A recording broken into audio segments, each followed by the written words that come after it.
Do be sure to subscribe to the channel if you haven't already. In today's proceedings, there's updates about the Boeing 777X, a new aircraft entering service with an airline in the last week and a half, and Ryanair confirming what we've known for some time. But let's begin with the feature story. The Boeing 777X delivery with Emirates is once more in doubt of being achieved on time, per new comments by Tim Clark, the Emirates president. When speaking with the UK Aviation Club, Clark highlighted how no day is quite the same in dealing with the American plane maker, and as a result, there are visible concerns around delivery. Boeing's 777X has long battled certification delays. You don't need me to tell you that, I'm sure you know. This was an aircraft that was initially slated to enter service in 2020, and has seen the timeframe considerably pushed back over a period.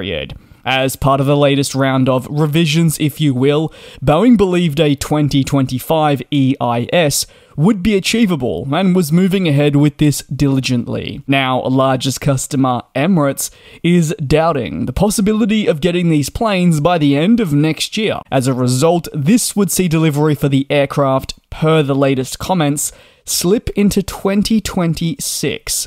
Staggeringly for the Dubai-based airline, if these delays did occur per how they believe it will, the company will acquire its first 777X some 14 years after first ordering the aircraft type. And on top of that, the aircraft would touch down with Emirates 6 years later than what was scheduled as a first delivery when they first ordered the type. Delivery delays and EIS delays aren't uncommon in the industry, so don't think for an absolute moment it's just the Boeing 777X. It's many other aircraft types at even other manufacturers. However, for Emirates and the 777X, it's been one of the more vocal frustrations over, say, the past couple of years. While Emirates believes a 2026 delivery is now more likely, even if this occurred, say, in the early months of that year, it doesn't mean that Emirates would be immediately entering this type into service.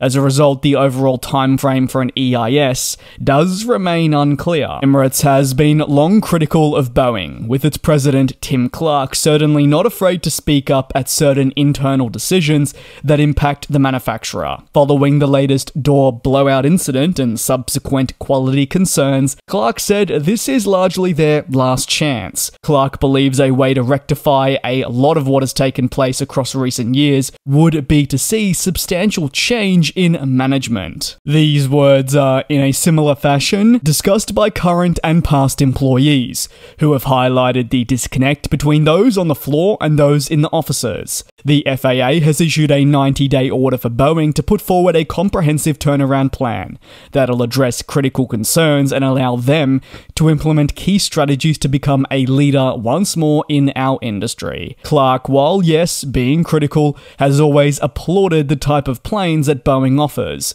and said that its engineers are among the best industry-wide. However, those workers are being let down thanks to decisions being made higher up. You can let me know your thoughts down below in the comments on the potential new delay per Emirates to the 777X first delivery. On to the next story, and at the beginning of March, Qantas Group officially entered a new era and advanced its ongoing fleet renewal program by entering the A220 into commercial service. Again, I apologize for the timeliness in getting this out. It is simply because I am traveling at the moment, and that means making videos is tough, so for the past month or so I've been trying to work in advance as much as possible to ensure that you still have content on a continued basis. The first A220 operated its first passenger service on March 1st, with operation between Melbourne and Canberra as QF1266. Qantas adding the A220s is set to dramatically improve the QantasLink network, as the aircraft helps replace the aging Boeing 717s. The A220s boast an incredible range, which is almost double that of the 717. As a result of these range capabilities, the airline can deploy the aircraft between any point in Australia. However, the ability to create new opportunities in Southeast Asia from destinations in Australia closer to, say, the equator might be a very enticing option. Additionally, the A220s have significantly better efficiency than the generation of aircraft they are replacing, with Qantas saying it has carefully selected the cabin to ensure maximum comfort, and they've tried to use the space of the cabin to the best of their abilities. These planes will generate up to 25% fewer carbon emissions while being quieter and also more comfortable. Ultimately, these benefits will help the airline reach its goal of net zero, described as a critical target. Qantas says in the last couple of weeks, it's actually seen a spike in its bookings for the routes the A220 are set to be deployed upon. Qantas adds this is encouraging, all things considered, and should show the confidence in the new product that is present. As touched on, Qantas is certainly undergoing a bit of a fleet renewal effort, and as part of these plans, the group is transitioning from several older aircraft types to new generation aircraft. While there are several aircraft types that remain on order, whether this is from narrow bodies to wide bodies, the A220 is regarded as the first type that is going to really help propel the airline into this new era. On to the final story of today, and that sits with Ryanair. Ryanair has provided an update surrounding the delivery of its 737 MAX jets, confirming that a delay is expected. Following the latest formal update, the 737 MAXs that were scheduled to be delivered before the end of June 2024 are now set to decrease dramatically. As part of the new confirmation, Ryanair says just 40 of the 57 planes will be delivered. Additionally, Ryanair's schedule is based on 50 MAX jets at a bare minimum arriving. With significantly fewer aircraft arriving, therefore, the airline says it'll be forced to adjust its peak summer flying. While not a significant change thanks to its already colossal fleet, it will be forced to reduce frequencies on specific routes that are yet to be confirmed. Reducing frequencies on specific routes instead of cutting those has been determined as the best course of action. Why? Because the reduction is seen as a way of keeping the network intact and, say, one route pairing not getting flights, period, just more so fewer flights.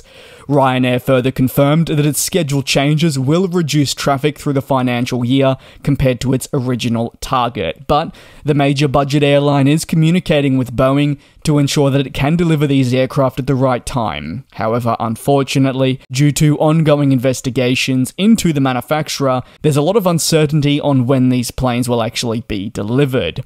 While the airline has said that it's disappointed with the latest set of delays and their implications, work will continue so that the delivery backlog can be worked through, and customer inconvenience will try to be limited but no doubt will occur. Ryanair notably supported the senior management at Boeing, saying that they believe they have all the tools to make a positive change for good, which is contrary to what a lot of analysts believe, who think that the current leadership are not suited in their roles. You can let me know your thoughts down below in the comments, as that is going to conclude today's aviation news recap. Thank you very much for the support here on the channel, it certainly does mean a lot. Do take care and do also be safe. I'll see you same place, same time tomorrow for your latest industry developments. And we'll fly.